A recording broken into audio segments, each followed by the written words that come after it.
Okay, so first viscoelastic properties of the material. So viscoelastic properties are the mechanical properties that may vary with some external conditions. We are generally thinking here mainly about the time-dependent properties, but generally the mechanical properties may change also with some other constants, like the temperature, for example. So, for example, the metals can be soft in higher temperature and harder, stiffer, better word, stiffer in the lower temperatures. For example, when the material displays time-dependent deformation, it is viscoelastic material. So, generally materials behaves usually similarly, no matter what's the time of the loading. Yes, no matter how we load it. For example, if we try to flex some bar of steel, yes, it would be hard to do it if you try fast, slow, many times, just once. It would be hard, yes, always. However, there are some materials and some situations that there is such time-dependent deformation. So, we have something called, for example, creep. What is creep? Creep is time-dependent deformation of a material at a constant load that is below its yield strength. So this last part is very important. So it's below its yield strength. So when the force is below the yield strength, generally it means that this material would hold. Yes. So the stress is not high enough to invoke deformation. At least no plastic deformation. Yes.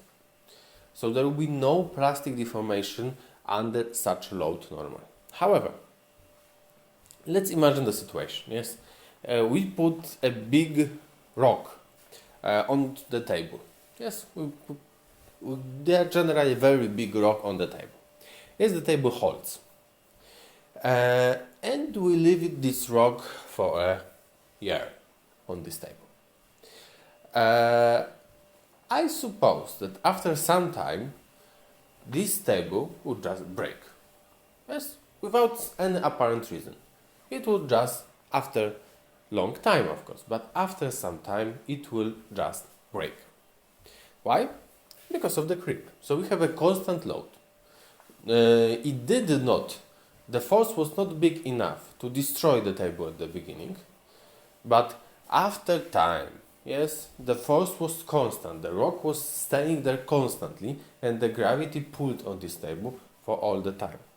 And after some time, this force, generally there was so much accumulations of such micro damages in a structure that it led to the fracture of the structure. Okay, what else do we have? We also have some strain rate dependent mechanical properties. Oh, wait a moment. No, never mind. So, generally, as most of you concentrated in your answers on this, so that the strain rate dependent mechanical properties is when the materials are stiffer and stronger and tougher when loaded at faster rate. So how to understand this? Generally, I suppose the best way to understand this is to understand how the sum of the viscoelastic materials works. So mainly the polymers. You know already what are the polymers. Yes, the polymers are the long chains of the monomers. So generally, this is the long chains. Imagine it as a bundle of the needle let's wait a moment.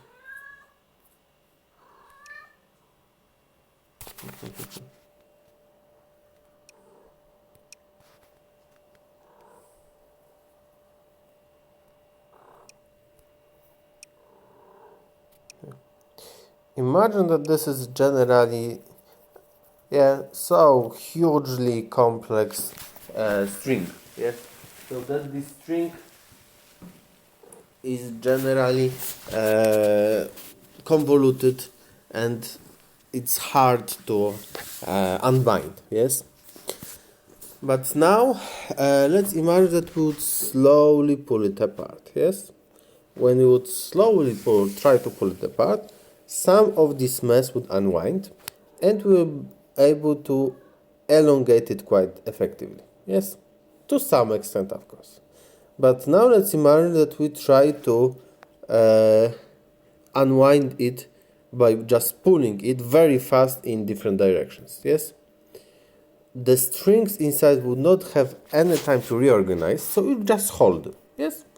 You would not be able to elongate it even a bit. Okay, maybe a bit, but far less than if you would smartly pull it slowly to the sides, yes? Because those strings would not have time to rearrange. If you would not give them time to rearrange, they would be stiffer, yes? Because stiffness is connected with a property of not changing the shape, yes? So we here do not want to change the shape, yes, if we load at the faster pace. So when we try fast to change it, it would not have time to do this, yes. So under different time conditions, it would act differently. So if you would stress it on a fast pace, it would be stiffer and stronger, as you already said in your answers. If you would load it in the lower pace, it would be easier to unwind it, so it would be weaker material generally. Okay. Okay, what else do we have here? We also have the hysteresis. Hysteresis is important, especially in menisci.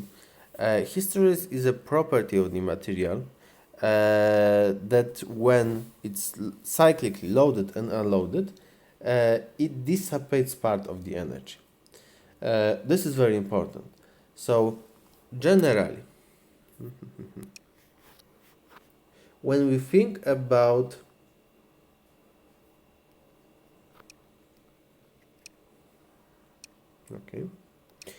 when we think about the energy, yes.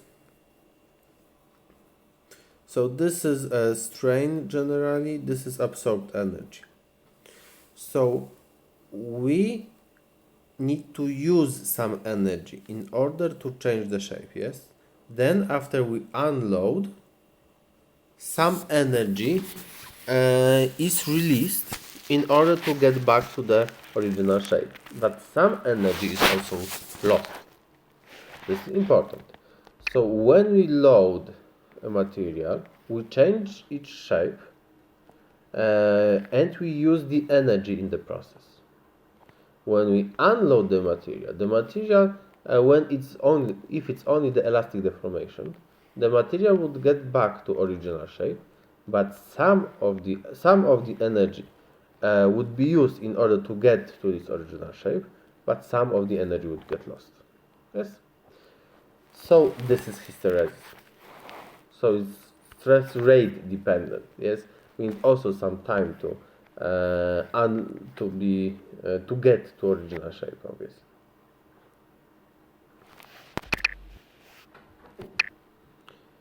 Okay, so as you can see, the first picture is creep, so you have a constant stress below the yield point.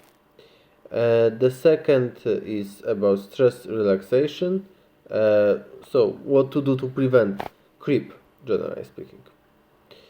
Okay. Okay. So I suppose it's enough for now. Yes, do I have? Oh, this is a good picture for hysteresis. Yes, loading and unloading on the right. And this on the left is also nice. It tells us that the material are stiffer and stronger when we load them at a faster pace, because you can see a stress and strain, and what is happening when we increase the loading rate. Yes, you can see that the stress needs to be far higher when the loading rate increases in order to invoke the same change in strain. Yes, so one more time. The stress needs to be far higher when we load the same material at the faster rate in order to invoke the same strain. Yes, this is a general idea. Okay, thank you.